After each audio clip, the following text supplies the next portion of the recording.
Episode 3: Winds of Change. Loglin. The growing unrest in Johannesburg reaches a boiling point as workers organize a massive strike across multiple mines. The city becomes a powder keg of tension, with the Randlords desperately trying to maintain control. Sister Agnes and Elias lead the charge, rallying workers and their families in peaceful protests that quickly spread throughout the city. The colonial administration, caught between appeasing the powerful mining interests and addressing the legitimate grievances of the workers, struggles to find a resolution. Cornelius and his fellow Randlords employ increasingly aggressive tactics to break the strike, hiring strikebreakers and pressuring local authorities to crack down on the protesters. Violence erupts in several locations, with clashes between strikers and mine security forces resulting in injuries and arrests. The international press begins to take notice, bringing unwanted attention to the situation in Johannesburg. Isabelle Dubois, now fully committed to the workers' cause, uses her connections to smuggle supplies and information to the strikers. Her actions put her at odds with her husband and the social circle she once belonged to, forcing her to confront the true cost of her principles.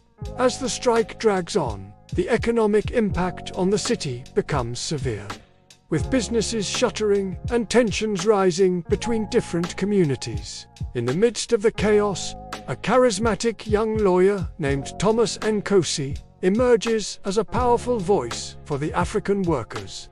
His eloquent speeches and strategic thinking help to unite the diverse groups within the labor movement, presenting a united front against the Randlords.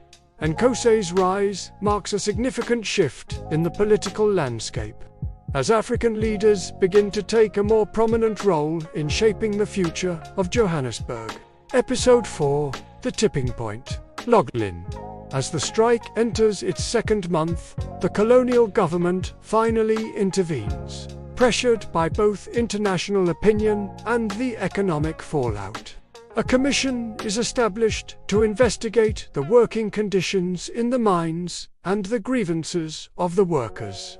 This development splits the Randlords, with some seeing it as an opportunity to negotiate, while others, led by Cornelius, view it as a threat to their authority. The Commission's hearings become a focal point for the city, with testimonies from workers, mine owners, and experts laying bare the harsh realities of life in Johannesburg.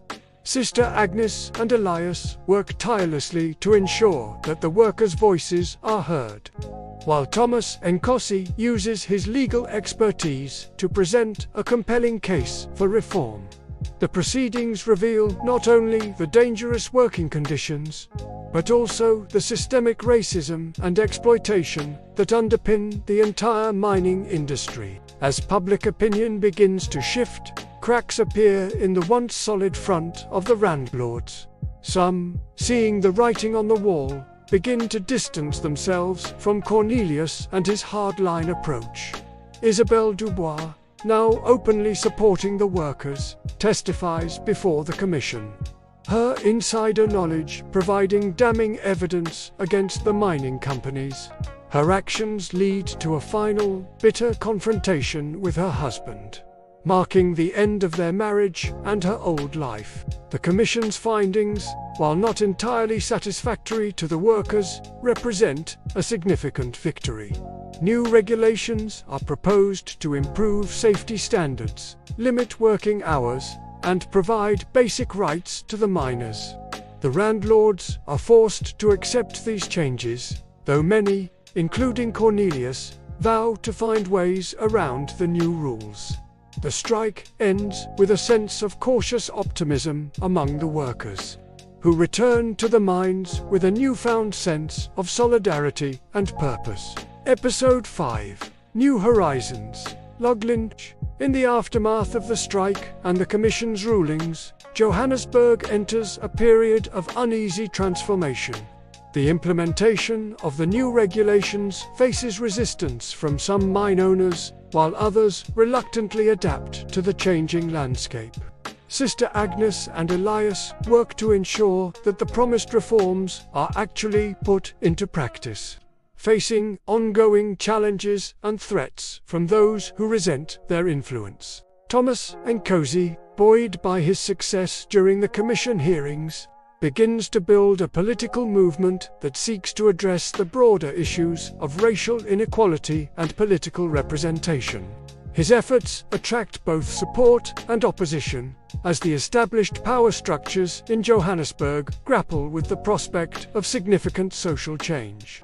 The movement faces violent suppression attempts but continues to grow, drawing inspiration from similar struggles around the world. Isabelle Dubois, having burned her bridges with her former social circle, throws herself fully into supporting the workers' cause. She uses her wealth and connections to establish schools and healthcare clinics in the townships, working closely with Sister Agnes to improve living conditions for the miners and their families. Her actions inspire other wealthy individuals to question their role in perpetuating inequality, leading to a small but significant shift in the city's philanthropic landscape. Cornelius, his power diminished but not broken, begins to plot his comeback. He forms alliances with conservative elements in the colonial government and seeks new business opportunities to rebuild his fortune. His actions set the stage for future conflicts, as the forces of change and resistance continue to shape the future of Johannesburg. As the episode closes, we see the city at a crossroads. The seeds of discontent planted in earlier episodes have grown into a movement with the potential to reshape society. Yet, the entrenched powers remain strong, and the path forward is far from clear. The characters we've followed face new challenges and opportunities, their fates intertwined with the evolving destiny of Johannesburg and, by extension, South Africa itself.